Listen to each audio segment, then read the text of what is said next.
नमस्कार दोस्तों, मैं के आपका फिर से स्वागत करता हूं हमारे चैनल के सब जानता है में। दोस्तों, हर नगर के बसने फलने फूलने के पीछे कई किस्से और कहानियां होती हैं एवं ये किस्से कहानियां अपने आप में उस स्थान विशेष के इतिहास की जीवन झलक दिखाने की ताकत रखती है। जैसलमेर के पास आसनी कोट में सिद्धू जी कल्ला नाम के लट्याल माता के एक अनन्य भक्त थे और लट्याल माता की सेवा में दिन रात रहते थे। गांव के प्रमुख पंडित होने के नाते अच्छी खासी धन संपदा और गांव की अन्य जातियों पर रसूख दोनों ही मां लट्याल की कृपा से उनको प्राप्त थे। एक दिन गांव के ठाकुर से उनका झगड़ा हो जाता है। ठाकुर से झगड़े की वजह अलग अलग पुस्तकों में अलग अलग मिलती है, लेकिन मुख्यतः दो वजह मैं यहां बताने जा रहा हूं। पहली वजह, अच्छे नस्ल के घोड़ों की मांग।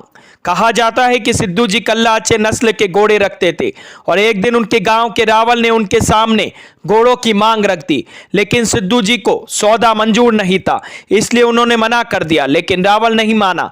बात इतनी बढ़ गई कि रावल ने उनको देख लेने की धमकी दे डाली।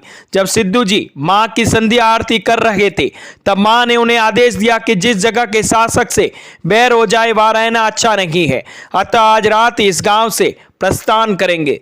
दूसरी वजह, रावल के पुत्र का सिद्धू जी की पुत्री पर मोहित होना।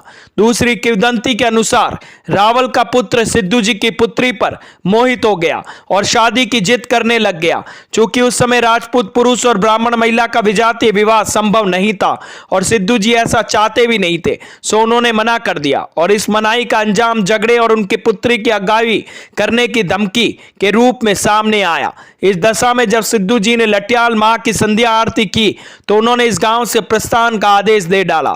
इस प्रकार सिद्धू जी मध्य रात्रि में दो बैल की जोड़ी पर लट्याल माता का विराजमान करके अपने कुटुंब कबीले के साथ रातों रात उस गांव से पलायन कर गए।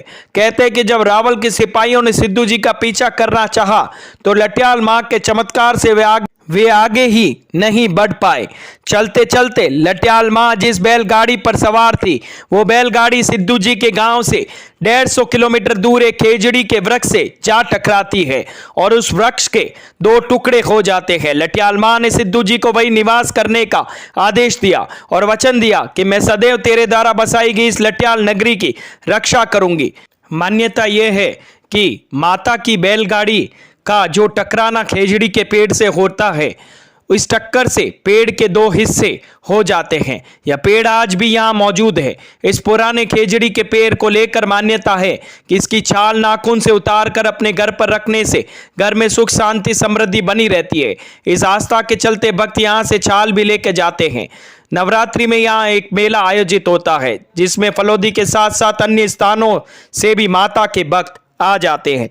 तो दोस्तों, कैसी लगी मेरी ये जानकारी? अगर मेरी ये वीडियोस आप लोगों को पसंद आते हैं तो प्लीज़ लाइक शेयर सब्सक्राइब करना ना भूले और हाँ, कमेंट करना भी ना भूले। धन्यवाद।